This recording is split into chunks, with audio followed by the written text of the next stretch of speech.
Hey you guys, Ramen King here with another cozy game review. Today's game that we'll be looking at is the amazing Potion Permit from developer Mass Hive Media. Huge thanks to publisher PQube via keymailer.com for sending me a PC key and allowing me to review this game. Without further ado, let's dive right in. Potion Permit's story starts out with our main character riding on a train to a place called Moonbury Island on an important assignment from the Medical Association. We're introduced to a couple people from the same association, and the mayor of Moonbury Island and his wife soon after. The mayor explains that his daughter's sick, and he was the one who requested a chemist, aka us, to help his daughter out, as the local witch doctor, named Discount Dr. Strange, Mateo, has been unsuccessful in curing the disease. The mayor then has us meet local townsfolk, who we find are completely averse to our presence.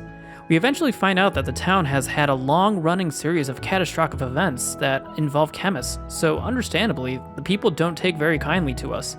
It's now our job to help fix what was broken, help cure the ailing people, and change the town people's minds about us.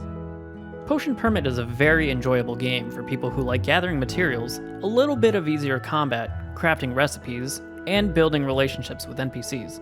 The main goal of the game is to navigate through the island fixing the different environmental problems of the land caused by the failures of past chemists, while also getting people to like you. The gameplay, while a bit heavy on the gathering of materials early game, is very relaxing and engaging. You'll be using your sickle to forge different plants, your axe to cut down trees for lumber, your hammer to mine rocks, and defeat enemies with any of the three tools depending on what they're weak to for loot. These materials are then usually refined into potions for sick people, or upgrades to your tools and house. What makes Potion Permit so engaging is its use of minigames.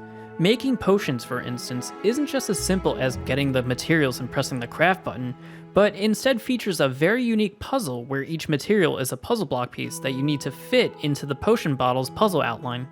When diagnosing patients, you sometimes get to play a memory game, a game similar to Dance Dance Revolution, and a game where you have to avoid balls touching you. Yes, that's right, I said that. As you get further into the game, these games will get a little bit harder, and potions will require more materials that will also require you to upgrade your tools. And I do have to say that the first upgrade to all your tools is a little bit grindy. As a person who likes the grind, I didn't mind too much, but I know some people will find it just a tad much. I think what really makes this game shine is how much personality each NPC has, and how their individual storylines play out. Just like in games such as Story of Seasons or Rune Factory, as you go up in friendship level for each of the villagers, a different storyline is unlocked, and in this game, it pops up on the community board where it tells you where and when it's going to happen. There's also dating in this game, but there's no marriage or anything other than an extra storyline for the relationship. Last but not least is your dog. At the beginning of the game, you can name him whatever you want. You can pet him and feed him to increase his friendship level. He also has two main abilities: finding NPCs, which is very useful since NPCs don't appear on the map, and you don't have to walk around aimlessly looking for them. And his second ability is digging for random things in certain areas like truffles or ginger. Your dog does become tired when he gets hungry and won't do anything until you feed him something, so make sure to keep him fed and happy. Next, let's talk about this game's beautiful graphics. This game has some really amazing pixel art. I think it has very similar art to that of Graveyard Keeper and Moonlighter. I also really like a lot of the game's animations, like something as simple as the splashing of the ingredients when making a potion. I also really like the font that this game uses. It's very fitting and readable. A cool accessibility feature that's also available is being able to change the text size too. Very neat.